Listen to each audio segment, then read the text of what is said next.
Welcome back to the Transfer Show, brought to you by Sky Mobile, the show where we debate the latest goings-on, rumours and deals in this summer's transfer window. Today we've got a very special episode. We're going to be debating the transfer windows of Man City and Man United, seeing where they are at with less than 2 weeks left to go until the start of the Premier League season. So I'm honoured to be joined by Buvey to my right. How are you doing? Good to see you, mate. Yeah, how are you? Yeah, very good, very good. Very good to see you as well. Can't wait for this episode. Joe Thomlinson to my left in the Man United corner. Come on, United. Come on, United. Yeah, not too bad, man. I'm excited to hear what Buvey's got to say about City's transfer business. It's exciting times, mate. Oh, yeah. Well, I mean, big day for it as well. At the start of this week, Julian Alvarez, that deal to Atletico Madrid almost done. So lots to speak about there.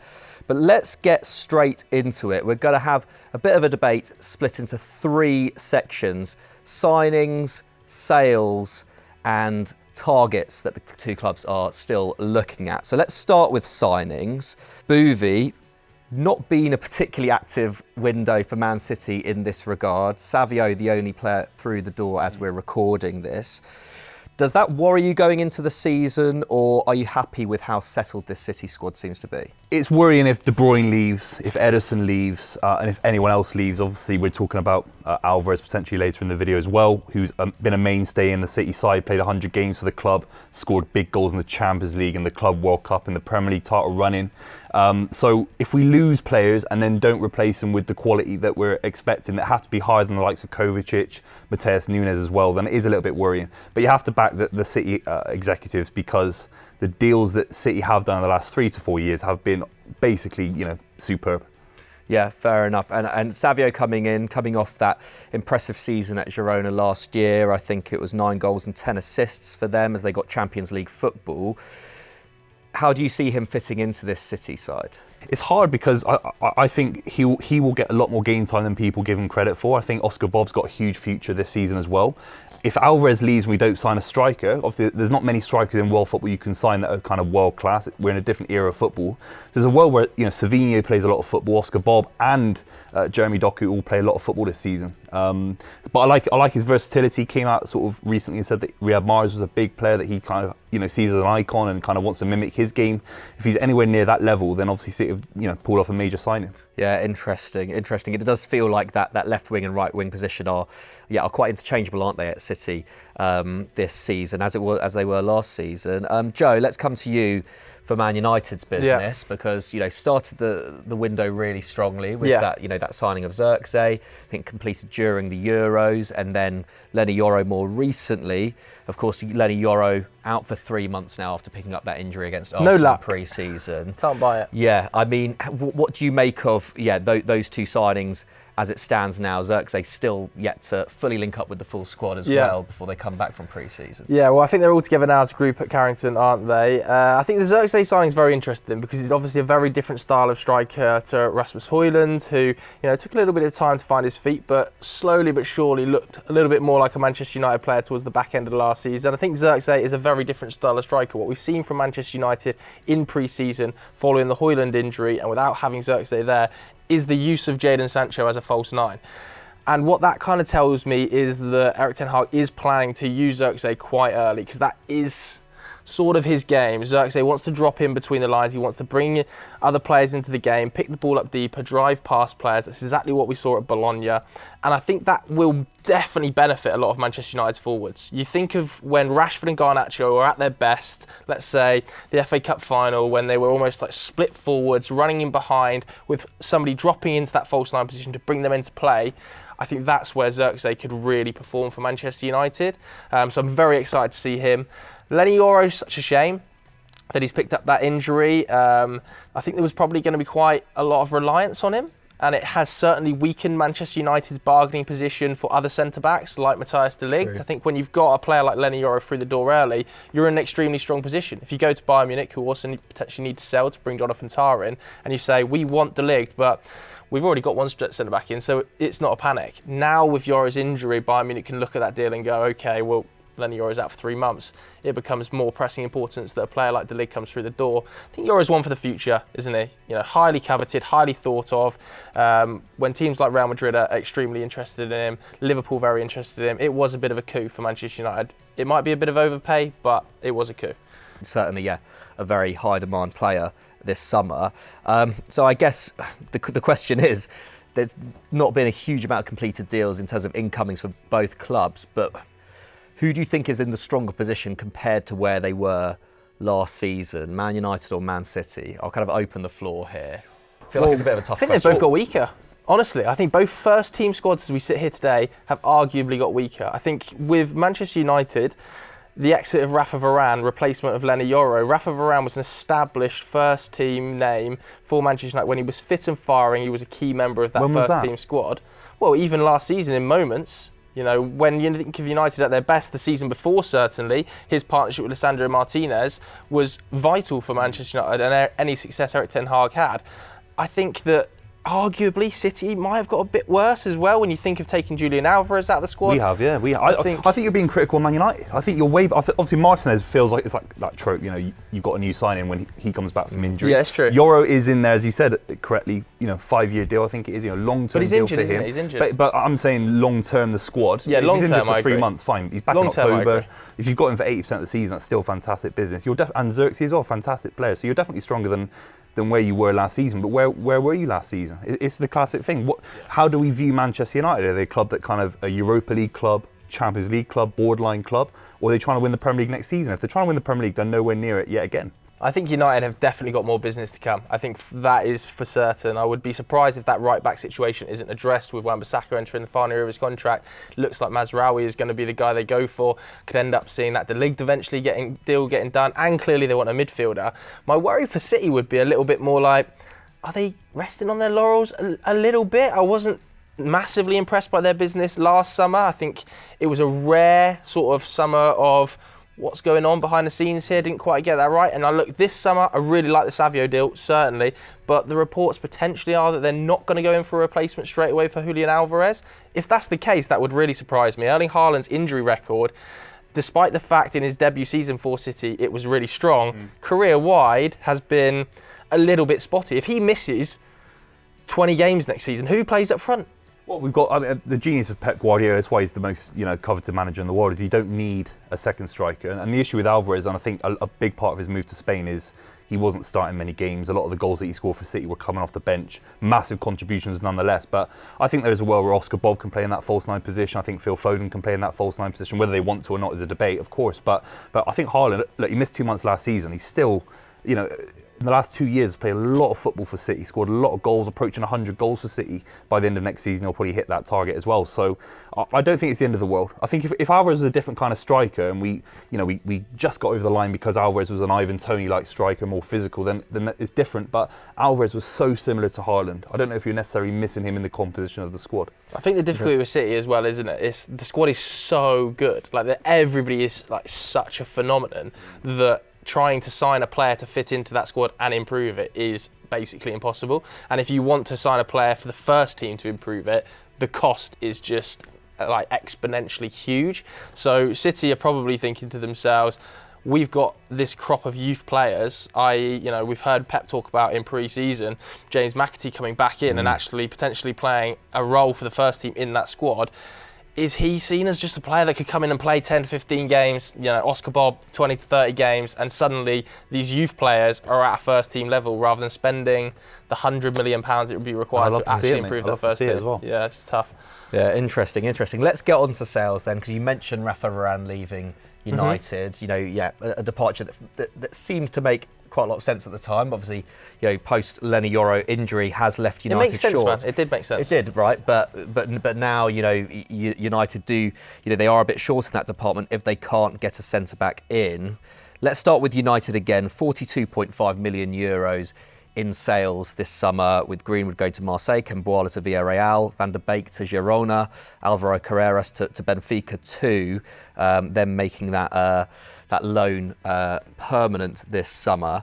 Obviously, Wan-Bissaka to West Ham is in negotiation at the moment. Club's yet to agree a fee. McTominay could be on his way out as well if Fulham were to meet Man United's valuation. Does this feel like a positive summer in terms of sales, Joe? Because Man United classically quite a bad selling club over the last 10 years. Very bad selling club. I think what you're seeing is a definite shift in direction. It's interesting with Manchester United fans, isn't it? And I'm probably the same, because United fans do want a rebuild, but have quite emotional ties to players that would be involved in that rebuild process. You know, I love Scott McTominay, fantastic player, I think, but like the emotional part of me really wants to keep him. But obviously the business head on Ineos is like, look, this is a very sellable asset. He's come off the best season of his career. He's got a year left of his contract. There's interest in the Premier League. Now's the time to sell. Whereas the Man United fan in me is like, academy lad, I want to keep him. Ineos are just going to be more brutal with those decisions, and I think you've seen that with players like Rafa Varane, who had an optional extra year to extend his contract, but Ineos went, well, he's on big wages here, we can look to move him on now while we've got the opportunity, rather than extending it. I think 18 months ago you would have seen Manchester United extend that contract. Martial's also left the club as well. There's been some quite brutal decisions. I think United probably still have to shift a couple of players out, and I wouldn't be surprised if McTominay and Wan-Bissaka both leave the club. Casemiro, surely. The money I he's think on, it's difficult with Casemiro though, isn't it? Like, who signs him? Like, I think it's easy to say, just sell him to Saudi. I don't know whether the money's even there from Saudi and the desire is there from Saudi to sign a player like Casemiro. Certainly it's not across Europe, is it? And United are locked into a long-term contract on massive wages, so whoever signs him has to take that wage burden on. It's a big amount of money to front up for a 31-year-old who is coming off the back of a poor season. I think if he was being sold off the back of his first season, when he was electric, really, for Manchester United, people would be saying, I'll take the risk, I'll pick him up. But now, it's a risk. I think Casemiro will end up staying. Yeah, it's a tough one, isn't it? I think it's an interesting point you raised about Saudi. It's almost like, a year or two into the Saudi Pro League project, a lot of those squads are a little bit more filled out. There's maybe just less demand for an ageing star like Casemiro. Let's get on to Man City, Buvey, because, Alvarez news, fairly fresh. I mean, including the obligation to buy 25 million euros that Dortmund will pay for Jan Couto for that loan deal. City already had 66 million euros in the bank from sales this summer. Add another 81 million pounds from Julian Alvarez. I mean, they've had an absolute blinder, haven't they? Yeah, and I think look, obviously there's a lot of narrative around City and finances for obvious reasons. I think the whole kind of Robinho, Kaká, John Terry era is long past us. The City situation is a very, very well-run business. I think it's the best of its kind in football in terms of the players that come through the academy, understanding their quality to the squad. Are they good enough or not? Sell them to, we sold 3 or 4 players to Southampton for £50 million a couple of years ago, and that was pure profit. So City have got a very good understanding of if these players are assets for the first team of Man City, for the exceptionally high standards of the football club, or get them out as early as possible for the benefit of their career and try and make as much money as possible. And we're approaching £140 million potentially of profit if you include potentially someone like Ederson going, someone like obviously Calvin Phillips probably needs to leave as well. So it's an unbelievable business. But Alvarez is the biggest sell in the history of the club. You sign him for it's a gamble. The Argentine league is always a gamble. You bring him over for £15 million. He wins every single trophy available in English football and European football and world football. Yeah. And you sell him for 400% profit. It's Wins the World Cup. It's ruthless as well, isn't it? It is proper ruthless, because every other club, I think, in Europe would have said, no, he is a star for us. We are going to keep him. He's a project player for us. City go, every player in this squad has a valuation. If you match that valuation, he can go. I think he wants to go as well. I think he wants to go as well. I think it helps when the player wants to go. I think Spain for him and the family situation for him as a young man as well. And Simeone's a draw. He's Argentine as well. That's a massive factor. And he'll be starting for Atletico. He doesn't start enough games for City. Yeah, fair enough. I mean, you mentioned there Ederson. Al Ittihad, that seems to be off now. They've signed Predrag Rajkovic this week. Could you still see Ederson leaving the club this summer with that deal off? It's a very strange situation. There's obviously rumours coming out that he's not happy with the kind of praise that Ortega was given in the Spurs game when he made that huge save against Son. Basically won us the Premier League title. Obviously, big keepers have big egos. Schmeichel and Van der Sar and Cech all had big egos in their day. I think we are significantly weaker as a football club without Ederson. He's still in his prime. He's not 40 years old. He's 30 years old. I think he's at least the second best keeper in the last 10 years in the Premier League. Got the best distribution in European football from a keeper. He completely revolutionised Guardiola's system. If Guardiola hadn't have signed him, I think he's as pivotal as anyone else in the second season, winning a 100-point Premier League season, never been done before.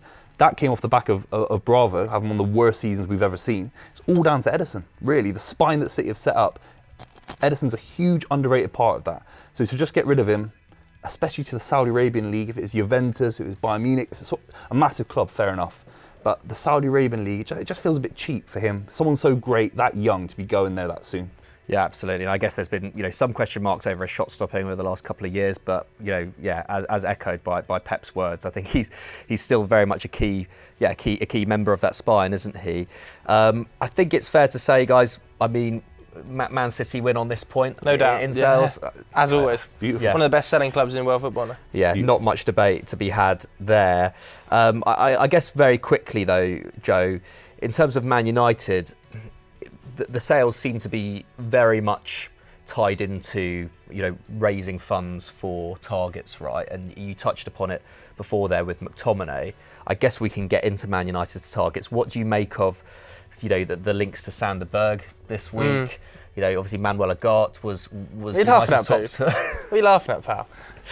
I like Agart, but Sander Berge. Look, I think Man United's recruitment this summer is not going to be like the recruitment you've seen from Manchester United over the last few years, where it is this sort of panic play. I think United probably have targets in mind that have been there for quite an extended period of time. They're obviously working with Ineos to identify those targets. I don't think the timing of Dan Ashworth coming in was ideal. I think they would have liked that pre-summer rather than having to adapt in the moment and try and get these targets rolling quickly. So they're not going to be the easiest deals to do because United, first and foremost, haven't got loads of money to play with anymore in the market. They spent a big amount on Lenny Yoro and a large sum on Xerxes. I think most of the signings coming through the door will have to be dependent on sales. Clearly, I think United need another midfielder. It's very obvious that Casemiro needs support in there. I think Collier is going to be relied upon in moments, as we've seen in pre-season. But again, it's a lot to ask of him to be able to do that job in a week-in, week-out basis. It seems like the Ugarte deal has slowed down a little bit now. Sander Berge, do you know what? He's been linked with huge clubs for years. None of those moves have ever happened. I've seen him linked with Liverpool. I've seen him linked with Borussia Dortmund in the past few seasons, and it hasn't happened. So there must be something within his scouting profile that maybe we don't see, because on the surface of it, I think we're all going, what? How does he fit in? He's a big player, obviously, 6'4", still 26 years old, and profiles well when he's in a team that's very dominant. That Burnley side in the Championship, his progressive pass numbers, all of his ball carrying numbers were excellent, but we haven't seen it in the Premier League really. Maybe that's because the players around him, and that's what these sort of scouts are seeing that we're not. But I think we can all agree it would be a bit of a surprise to see that deal happen. Let's quickly run through United's other targets. There are many. Matthijs de Ligt. Yeah, love that move. I think it's a great signing, Matthijs de Ligt. Honestly, the fees being talked about, I can't believe there isn't more interest. Well, seemingly there is, but he's very interested in Manchester United. I think he was underrated, specifically in his final season at Juventus, when he put up the most minutes of any player in the squad. At Bayern Munich, there's literally 60,000 Bayern Munich fans that have signed a petition for him not to be sold. I understand that, that might sort of split opinion, but nevertheless, these things play a factor in my mind that yes, he's not the perfect player and he has flaws to his game, but at 35, 40 million quid, when you've seen some of the other centre-backs that have moved for 40 million pounds in the most recent history of centre-back transfers, I think that feels like an absolute bargain, man. Yeah, absolutely. I mean, Max Kilman moving to West Ham for around that money, was it this summer? And a very highly rated English centre-back, but hasn't had the career of Matthijs de Ligt so far. I mean, let's quickly touch on Nusser Mazraoui. This is a deal that seems to be kind of hinge on, whether Wan-Bissaka goes to West Ham. We saw a bid rejected by Bayern Munich for both de Ligt and Mazraoui last week. They both share an agent who supposedly was a bit bemused by them rejecting that deal. They have five-year contract kind of on the table with United. Do you see Mazraoui as a significant upgrade on Wan-Bissaka with this deal to occur? It's difficult, isn't it? Because I understand the Wan-Bissaka sale. He's got a year left on his contract, and I don't think he fits how Erik ten Hag wants to play. There's definitely a fantastic player in there, and I have no doubt that if Wan-Bissaka goes to West Ham, he's going to be a standout defender in the league. His 1v1 ability is very hard to top, but when you get to the really high level, the defensive ability almost starts to get usurped by what you can offer, either in an attacking sense or either an inverted sense. You know, you've seen Man City fullbacks or Arsenal fullbacks, Liverpool fullbacks. Really what we talk about at their best is their on-the-ball ability. And certainly that's something Mazraoui can offer. You know, what we see at Bayern Munich or we saw at Ajax, when he inverts into midfield, he's excellent on the ball. I've got pretty big concerns about his injury record. It's not been great at either club. His 1v1 ability isn't the best, but it feels like he's being brought in as a backup to Dalot, in my opinion. I think Dalot was Man United's player of the season last year. Mazraoui coming in as a different option, can also play as a left back if you absolutely need it, which is probably going to be vital given Malacia's still not back and Shaw's injury record is pretty patchy. I think for the fee, was it 10 million, 15 million pounds, and Wan-Bissaka going for 15 million pounds, it's probably good for Erik ten Hag overall. Yeah, fair enough. Sorry, Booth, we've been quite quiet on Man City. There's been so many targets for United coming up, and it feels like there's still a lot of business to do there. Man City, meanwhile, again, it seems to be a bit quiet. Maybe we will see a few more links in the wake of that Alvarez deal with all that, all that profit freed up for City. I mean, we saw, City get pushed back by Newcastle on Bruno Guimaraes earlier in the summer.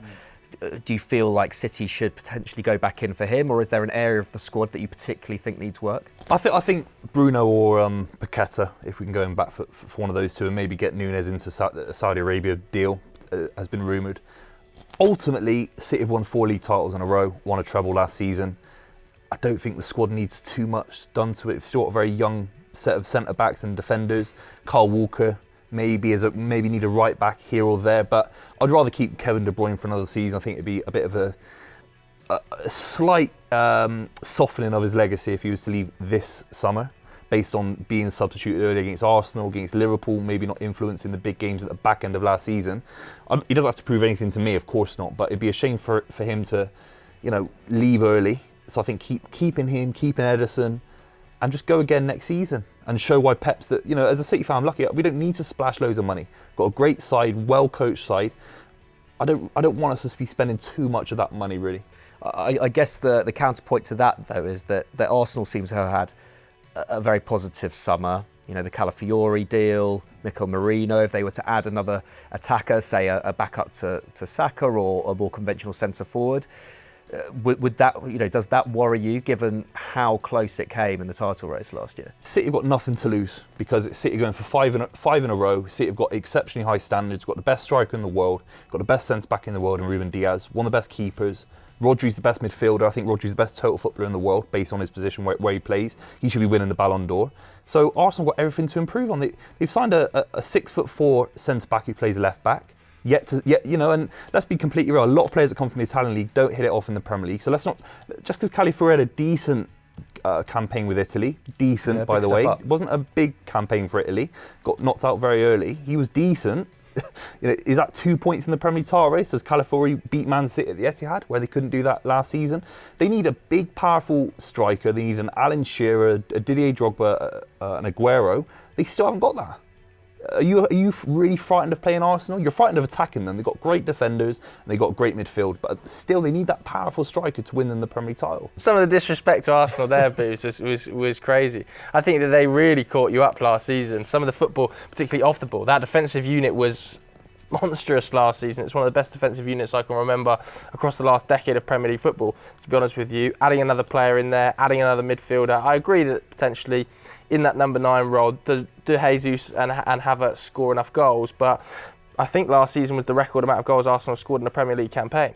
Like they definitely improved, and that was without Martinelli at his flying best. I think if Martinelli can get back to the levels we saw of the season before last, I think that maybe getting a bit overconfident there, Booze. The business has been good and they are a seriously talented team. But it's not a big claim either, because all the big sides need a big, powerful number 9. We can debate maybe not a 6'4" Haaland, it can be anyone. Ian Wright, in the late 80s, 90s with Arsenal.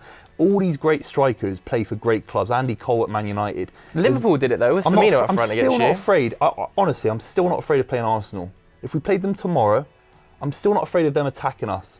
Obviously, they've got an incredible defensive unit, and what you said about their defensive unit is spot on. But you have to go and take the Premier League title away from Man City. Man City have got nothing to prove in the Premier League title race. 4 in a row, never been done before. 100-point seasons, everything's been achieved by the club. Arsenal, if I was an Arsenal fan, I'd expect to deserve a little bit more in terms of having a world-class number 9 that you can hang your hat on. Havertz is certainly not that. Do you feel like then that the pressure that Arsenal are under still is a bigger factor than their... Yeah, of course it is. Arsenal haven't won a league title in 20 years. It's huge. Like Liverpool didn't win it for 30 years. That was a massive amount of pressure around their necks. And Arsenal, I still haven't seen enough from Arsenal for them. Are they going to go to Etihad and beat us 2 or 3-0 and put a big marker in the ground? I don't know yet. Havertz up front still. Yeah. Do you think they've got to do that? I don't think they've got to do that, Booze. Like they beat you at home. They took a point of view away.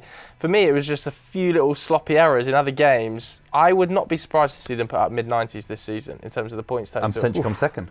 I agree with you. Mid-90s and come second again. So I guess the question is, right, at this moment in time, say the Premier League season starts now and Arsenal and City both don't do any more business. Yeah. Which squad is better equipped to win the Premier League at this moment in time? I think it's still... who do you think would win it? Let's say that. I think equipped-wise, like the talent levels at City is still the better.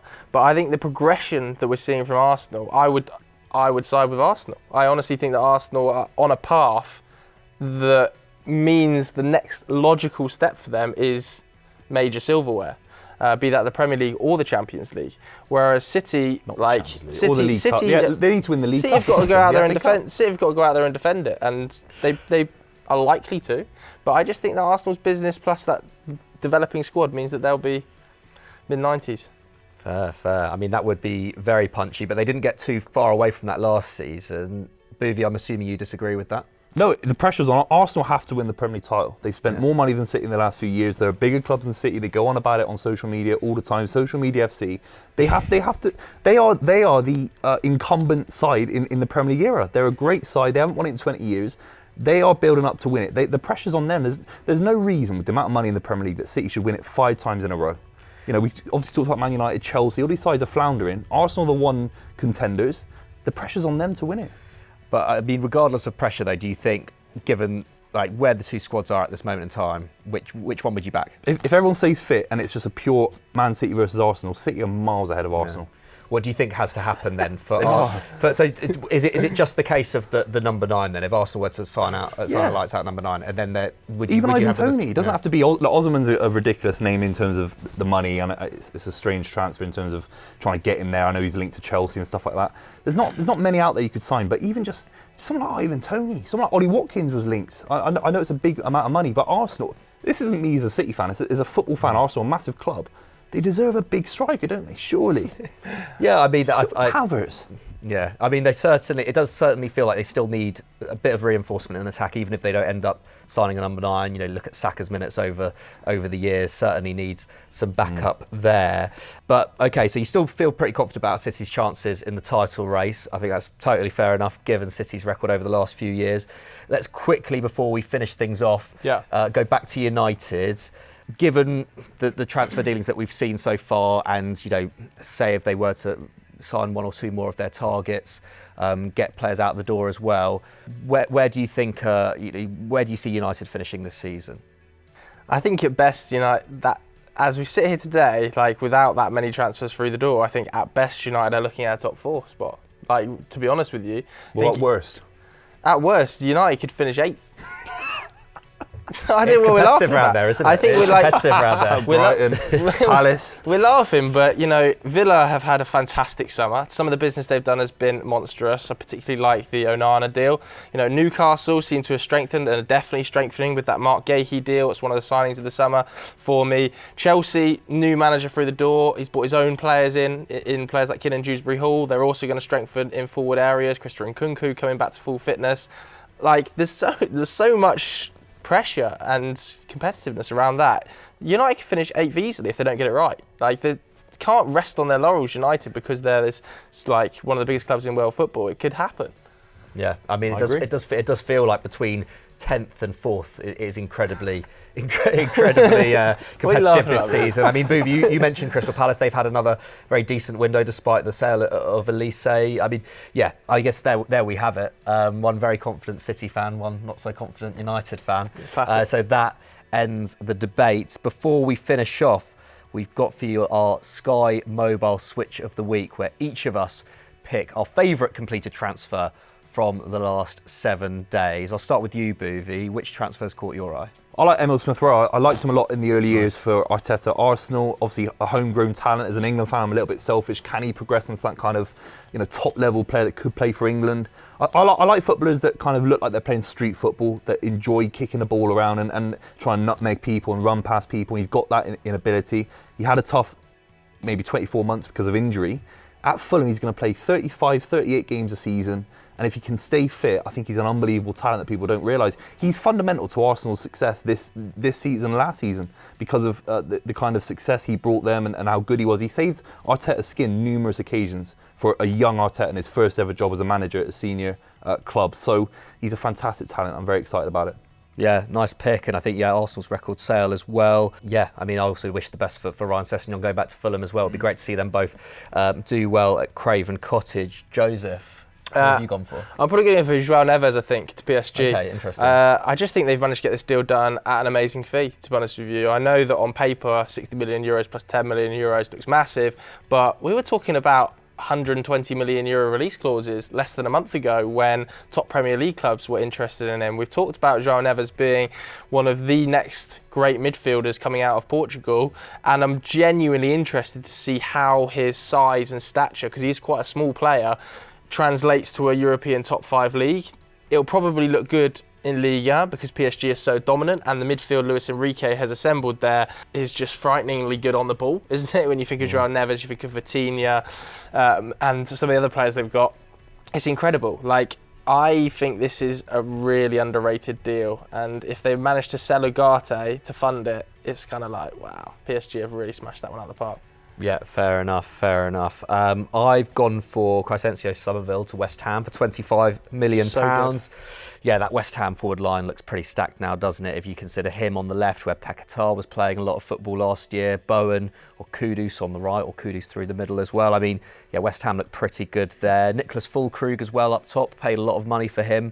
But yeah, that West Ham attack looks really, really stacked. 20 goals and 9 assists in the Championship last year for Leeds. And of course, still young, but he does have a bit of Premier League experience as well, Somerville. So that's a really exciting signing from my perspective.